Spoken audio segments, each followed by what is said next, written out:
coração do tumultuoso Atlântico Norte, onde as tempestades esculpem a costa e os ventos sussurram segredos ancestrais, surge a saga dos celtas. Um povo de bravura indomável e cultura rica, cuja influência ecoa através dos tempos, moldando o destino das nações e deixando uma marca eterna na história da humanidade. Eles são frequentemente lembrados como guerreiros pintados e druidas misteriosos, mas deixaram poucos registros escritos. A maior parte do que sabemos sobre eles vem de evidências arqueológicas e etimológicas, além de relatos gregos e romanos. Os celtas já haviam se espalhado pela Europa desde a Ásia Menor no leste até a Espanha e as ilhas atlânticas da Grã-Bretanha e Irlanda no oeste na época de Alexandre o Grande. Eles nunca foram um império unificado, mas sim centenas de tribos independentes que falavam a mesma língua. Cada uma tinha seu próprio rei guerreiro e centro religioso. As tribos lutavam entre si tão entusiasticamente quanto lutavam contra seus inimigos. Poucos exércitos podiam resistir a eles.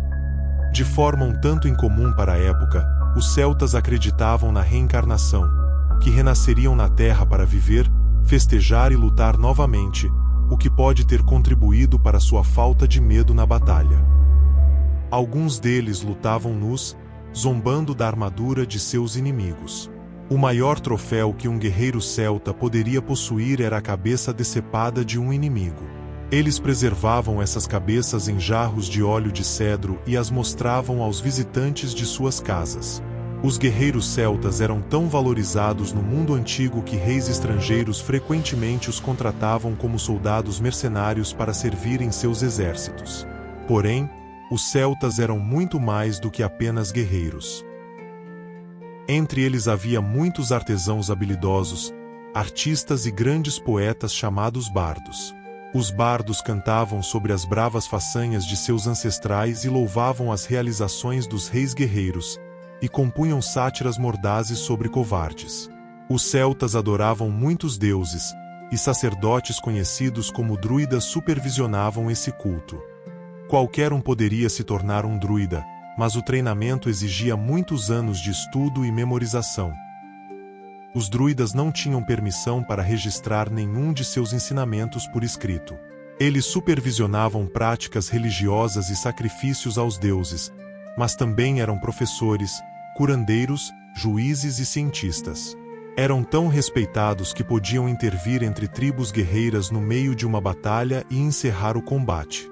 Nenhum celta ousaria prejudicar um druida ou questionar suas decisões.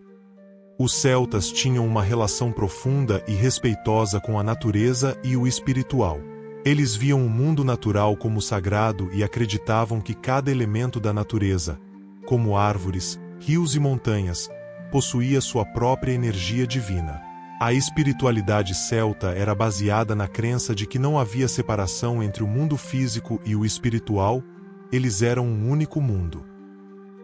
Os celtas realizavam rituais e cerimônias para honrar os elementos naturais, buscando uma conexão mais profunda com o mundo natural e com o divino. Essa conexão com a natureza e o espiritual era tão intrínseca que influenciou até mesmo a forma como o cristianismo se desenvolveu entre eles, resultando em um cristianismo místico e singular. Eles acreditavam na existência do outro mundo, um reino espiritual onde residiam os antepassados e outros espíritos. Esse mundo era governado por deuses e deusas, e era para lá que as almas se dirigiam após a morte. Além disso, havia uma forte crença na reencarnação, ou seja, a alma retornaria à Terra para viver novamente. Os druidas, que eram os líderes espirituais e religiosos, tinham o poder de se comunicar com o outro mundo e desempenhavam um papel importante nos rituais que envolviam a vida após a morte. No século II a.C., os romanos começaram a invadir o território celta, conquistando as tribos do norte da Itália. Em vez de se unirem contra as legiões romanas em resposta a essa derrota, os celtas mantiveram suas divisões tribais. As tribos da Espanha caíram logo em seguida. No século I a.C., Júlio César marchou com seus exércitos pela França, usando suborno, ameaças e mentiras para virar tribos umas contra as outras.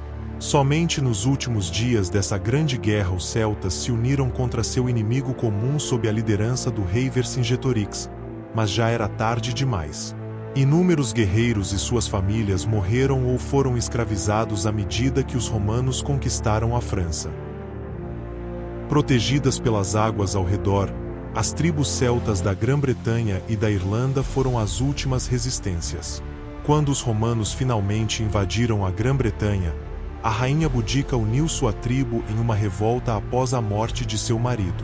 Ela quase conseguiu expulsar as legiões romanas da Grã-Bretanha antes de morrer enquanto liderava uma batalha final contra o inimigo. No final do século I d.C., apenas a Irlanda, distante no mar, permaneceu não conquistada por Roma. Lá, os modos dos celtas antigos sobreviveram intocados pelo mundo exterior muito tempo depois de Roma estar em ruínas. Em meio aos rugidos das ondas e aos penhascos imponentes do Atlântico Norte, uma saga de coragem e resiliência foi escrita. Os celtas, com sua cultura rica e bravura indomável, enfrentaram desafios que teriam sido a ruína de qualquer outra civilização. Essa é a história de um povo extraordinário, cujo legado ecoa através dos séculos, como um farol de esperança para as gerações vindouras. Na Irlanda, envoltos na névoa mística de sua terra natal, enfrentaram ameaças incessantes. Primeiro, os vikings, com suas embarcações tempestuosas, desafiaram sua resistência. Em meio a batalhas épicas, preservaram suas tradições e língua contra a maré invasora. Mesmo quando as sombras dos normandos se ergueram, com seus canhões e catapultas, os celtas permaneceram inabaláveis.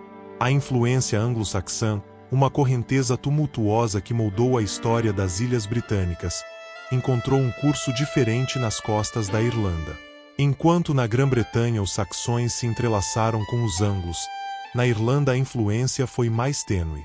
Os celtas resistiram, mantendo a chama de sua identidade acesa, como carvalhos perante a tempestade. E embora tenham sido conquistados pelos romanos e depois pelos anglo-saxões, seu legado permanece vivo em nossa cultura contemporânea, como um testemunho do poder duradouro de sua civilização. Sua influência reverbera através das eras, moldando culturas posteriores de maneiras incontáveis. Responsáveis pela disseminação do manuseio do ferro e da metalurgia na Europa, contribuíram para o desenvolvimento da Idade do Ferro. Sua cultura material, compartilhada através da linguagem, deixou marcas duradouras. A arte, a música, a literatura e a mitologia celtas continuam a inspirar e fascinar pessoas até hoje, refletindo-se em aspectos da vida moderna. Hoje, as ruínas dos castelos normandos ecoam os sussurros do passado, enquanto as palavras em gaélico ressoam nos ventos, lembrando-nos da tenacidade de um povo que se recusou a curvar-se diante das vicissitudes da história.